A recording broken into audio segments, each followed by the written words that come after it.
Hello, this is Winker Reviews, and today I'll be doing a video on Creepshow Episode 4.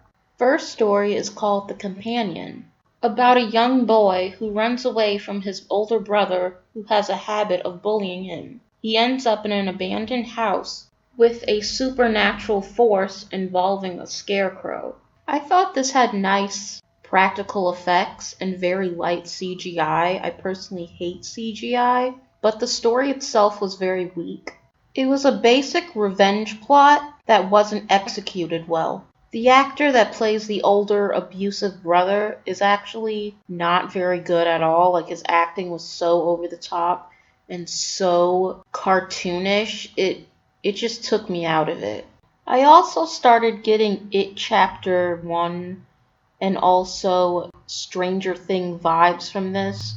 In the beginning of this episode, we see this fat kid approach the main character, and he literally looks identical to the fat kid from It Chapter 1. And I'm personally very sick and tired of seeing all these different horror movies or horror TV shows ripping off Stranger Things. I'm just really sick and tired of the group of friends horror trope. And not only is it like a group of friends, but they literally look identical to the characters from It Chapter 1.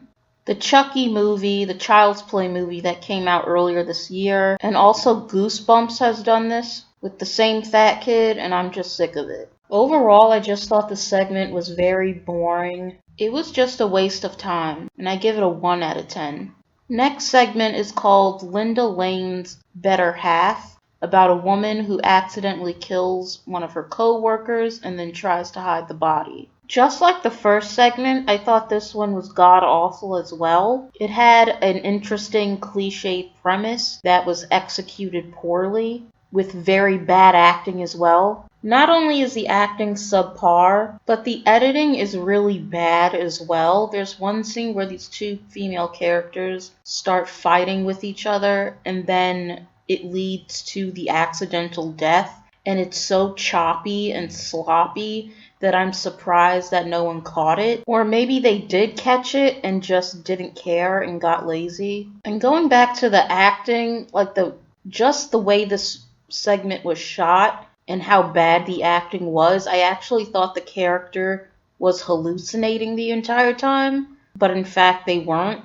I did, however, like the final shot. I thought it was typical Creepshow Tales from the Crypt, and it was a nice visual, but this visual was not earned because everything else sucked. I give the episode a whole as a 1 out of 10. It was god awful. It was by far the worst episode so far, and I don't really recommend it at all.